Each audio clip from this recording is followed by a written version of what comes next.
नमस्कार प्यारे बच्चों, सरस्वती विद्या मंदिर उच्च माध्यमिक विद्यालय की ऑनलाइन कक्षाओं में आपका स्वागत है। आज हम कक्षा 11 में हमारी हिंदी साहित्य की कक्षा है और सर्वप्रथम हम जो है हिंदी साहित्य की कक्षा में हम पुस्तक की जो बात करें तो हमारी पुस्तक का नाम है वो है अंतरा भाग 1। अंतरा भाग 1 और इस अंतरा भाग 1 में क्या है, गद्य और पद्य 2 भाग हैं और उसी में हम पद्य भाग का क्या करने जा रहे हैं, आज से प्रारंभ करने जा रहे हैं और हमारा पहला पाठ है इसमें कबीर।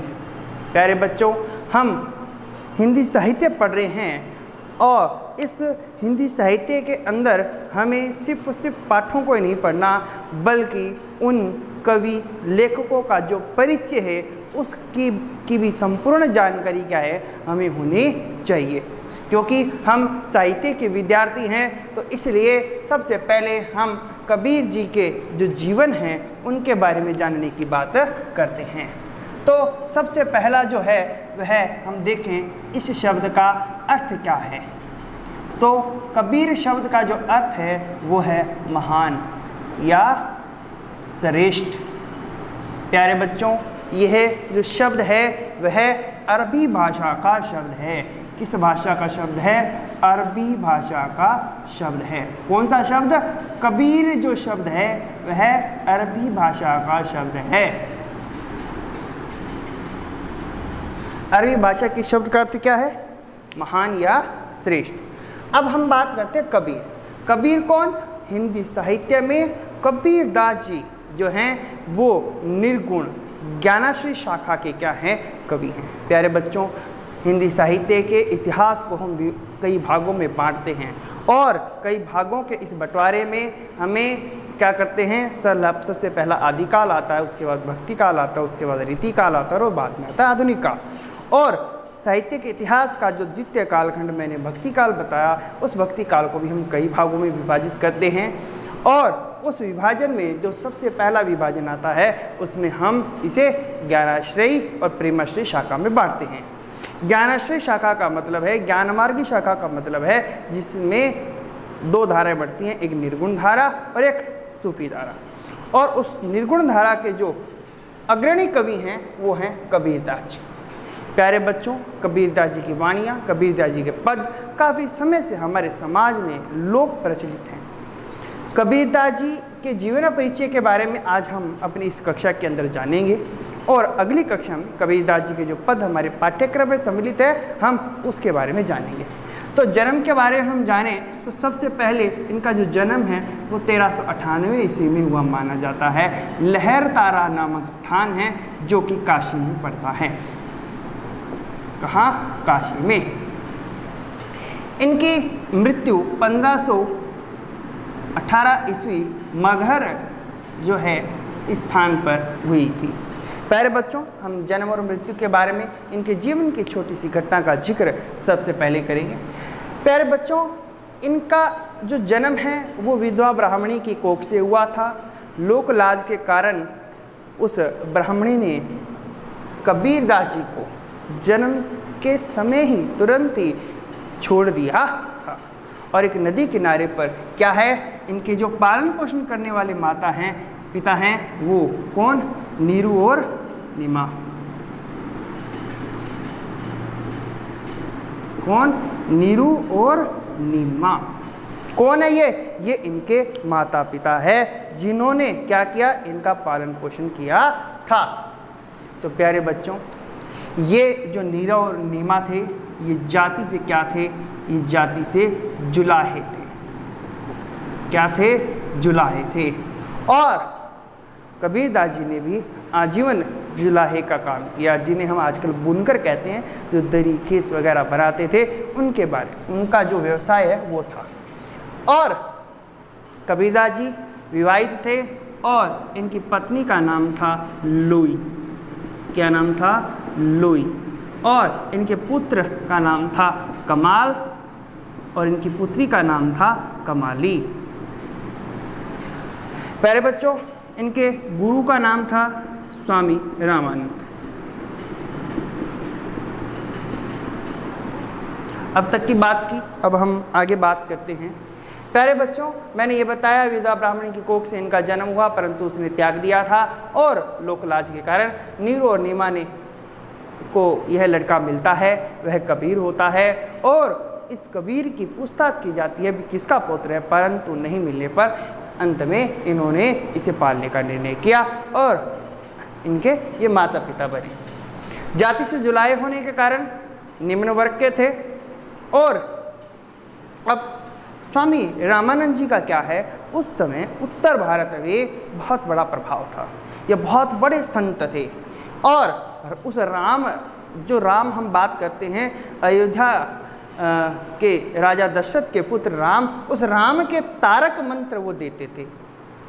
अब कबीरदास जी जाति से निम्न थे तो अछूत थे, इसलिए क्या है रामानंद जी से भी गुरु मंत्र ले नहीं पा रहे थे कबीरदास जी। तो एक बार की घटना बताई जाती है कि जब कबीर को पता चला कि रामानंद जी पंचगंगा घाट पर बनारस में आए हुए हैं, तब कबीरदास जी क्या करते हैं, वहाँ गंगा घाट पे जाते हैं और रात्रि में वे उस घाट के किनारे पर सोते हैं। प्रातःकाल स्वामी रामानंद जी नित्य क्रियाएं कर जब गंगा स्नान करते हैं, तब वापस जाते समय रामानंद जी क्या हैं, कबीरदास जी से टकराते हैं और रामानंद जी के मुख से राम राम का क्या होता है, उच्चारण होता है। और इसी राम नाम के उच्चारण को क्या किया, कबीर ने गुरु मंत्र माना। प्यारे बच्चों, इस प्रकार स्वामी रामानंद जी को क्या है, कबीरदास जी ने अपना गुरु मंत्र माना और उसी राम तारक मंत्र ने क्या किया, उनके अंदर वो अद्भुत ज्ञान था वो प्रकट हुआ। प्यारे बच्चों, हम बात करें इनकी शिक्षा की तो प्यारे बच्चों ये शिक्षित नहीं थे बल्कि अनपढ़ थे। क्या थे, अनपढ़ थे। और आगे हम बात करें, अनपढ़ होने का मतलब ये कतई नहीं कि उन्हें कोई ज्ञान नहीं था, ज्ञान था। वो ज्ञान कैसे हुआ, वो ज्ञान हुआ बहुश्रुत। इस शब्द का मतलब समझ लेना, बहुत सुनते थे और संत संग, और संतों का संग किया, संतों के साथ सत्संग किया। सत्संग की महिमा ने इनके ज्ञान में वृद्धि की। प्रखर बुद्धि वाले थे और इसी कारण इन्होंने समाज के ये जो भेदभाव थे, बाह्य आडंबर थी, कर्मकांड थे, इनको दूर करने का प्रयास किया। इसीलिए ये कबीरदास जी क्या करते थे, हिंदू मुस्लिम ईश्वर अलग अलग हैं, ये जो बंटवारा कर रखा था, धर्मांतरण चल रहा था उस समय था, जो कुरीतियाँ चल रही थी, उनके खिलाफ आवाज़ उठाई। और इसलिए इन्हें क्या कहा जाता है, इसलिए इन्हें कहा जाता है समाज सुधारक कहा जाता है। क्या कहा जाता है, समाज सुधारक। इसलिए इन्हें क्या कहा जाता है, क्रांतिकारी कवि कहा जाता है। क्या कहा जाता है, क्रांतिकारी कवि कहा जाता है। ये संत ही नहीं थे, समाज का सुधार करना चाहते थे, समाज में क्रांति लाना चाहते थे। क्रांति थी मानवता की। ये जो ज्ञान इन्हें प्राप्त हुआ वो ज्ञान कहाँ से मिला, संतों के संग से। ये नाथों, सूफियों, सिद्धों के साथ सत्संग किया करते थे और उसी के प्रभाव स्वरूप इन्हें ज्ञान हुआ। और उसमें से जो सही ज्ञान था, जो सत्य का ज्ञान था, वो था ईश्वर एक है। उस ज्ञान को क्या किया, इन्होंने धारण किया। इन्होंने अपने कविताओं के माध्यम से अर्थात अपने दोहों साथियों के माध्यम से समाज के बाह्य आडंबरों का विरोध किया। राम रहीम एक ही हैं, इस बात पर इन्होंने बल दिया। धार्मिक पक्षपात, जातिगत पक्षपातों का खंडन किया और कहा कि मनुष्य मनुष्य है या भेदभाव से मुक्त हो, और मनुष्यता को जगाने का इनका प्रयत्न था। प्यारे बच्चों, हम इनकी रचना की बात करें तो इन्होंने कोई रचना लिखी नहीं थी, बल्कि इनकी रचना है बीजक, जिसका क्या है, संकलन किया गया था। क्या किया गया था, संकलन किया था। इनके एक शिष्य थे धर्मदास। कौन, धर्मदास। इनके शिष्य धर्मदास ने क्या किया था, इस बीजक का संकलन किया। इस बीजक के 3 भाग हैं। एक भाग है साखी, एक भाग है रमेनी और एक भाग है शब्द। इसमें दार्शनिक विचार मिलते हैं, योग साधना के विचार मिलते हैं, बाह्य आडंबरों का विरोध मिलता है। इनके यहाँ पर सामाजिक समरसता की भावना का, मानवता की भावना का इन्होंने क्या किया है, यहाँ पर अपने पदों के माध्यम से, साखियों के माध्यम से प्रचार किया। प्यारे बच्चों, ये जो संत हैं ये कोई बड़े ऐसी कठिन भाषा बोलने वाले संत नहीं होकर के, बल्कि इनकी भाषा कैसी थी, सदुक्कड़ी भाषा थी। कैसी भाषा थी, सदुक्कड़ी भाषा थी। और इनकी भाषा को पंचमेल खिचड़ी भी कहते हैं। क्या कहते हैं, पंचमेल खिचड़ी कहते हैं। पंचमेल खिचड़ी कहने का कारण ही क्या था, क्योंकि ये भ्रमण करते थे, देशाटन करते थे जिसे कहते हैं। तो उसके कारण क्या हुआ कि विभिन्न भाषाएं इन्हें सीखने को मिला। ब्रज भाषा सीखी, अवधी जानकारी हो गई, राजस्थानी की जानकारी हो गई, पंजाबी की जानकारी हो गई, पूर्वी बोली की जानकारी हो गई। इस प्रकार विभिन्न भाषाओं का मिश्रण अर्थात समाज के से जुड़ी हुई भाषा का प्रयोग इन्होंने अपने सत्संगों में, प्रवचनों में किया और उसी भाषा में काव्य रचना की। इसलिए इनकी भाषा को सदुक्कड़ी और पंचमेल खिचड़ी कहते हैं। प्यारे बच्चों, ये स्वयं कहते हैं, मसी कागत छुयो नहीं, कलम गही नहीं हाथ। क्या कहते हैं कि मैं कहता आँखें न देखी, तू कहता कागज की लेखी। इसलिए इन्होंने जो भी बातें कही हैं वो सारी की सारी अपनी आँखों से प्रत्यक्ष देखा है, उस परमात्मा के ज्ञान को देख करके इन्होंने कहा है, न कि कागजों में अर्थात शास्त्रों में जो लिखा है उस बात को दोहराया नहीं है।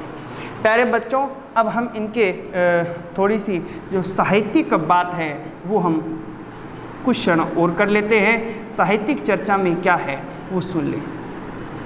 साहित्यिक चर्चा में क्या है, गुरु की सेवा इन्होंने कही। साहित्यिक चर्चा में इन्होंने क्या कहा, सत्संग करें। साहित्यिक सेवा क्या है, साहित्यिक सेवा में इन्होंने क्या किया कि जो ज्ञान का प्रकाश हो। ज्ञान की बात करते हैं, किसकी बात करते हैं, वैराग्य की बात करते हैं। ये कहते हैं बाह्य आडंबरों का विरोध करते हैं, बाह्य आडंबरों का विरोध। और क्या कहते हैं, और कहते हैं मानवता के समर्थक हैं, मानवता के समर्थक। इस प्रकार कबीरदास जी के हमने सामान्य परिचय, इनकी रचना, इनकी शिक्षा, इनकी भाषा के बारे में जाना, इनके साहित्य के बारे में जाना। साहित्य के क्या विषय हैं, साहित्य गुरु सेवा, सत्संग, ज्ञान तथा वैराग्य, बाह्य आडंबरों का विरोध, मानवता के समर्थक। तो इस प्रकार हमने आज कबीरदास जी का जो जीवन परिचय है उसके बारे में जाना। तो आप सभी कबीरदास जी के जीवन परिचय को अच्छे तरीके से याद करें, समझें और हम अगली कक्षा में इनके जो 2 पद हमारे पाठ्यपुस्तक से संकलित है उसकी व्याख्या करेंगे। आज के लिए इतना ही, धन्यवाद।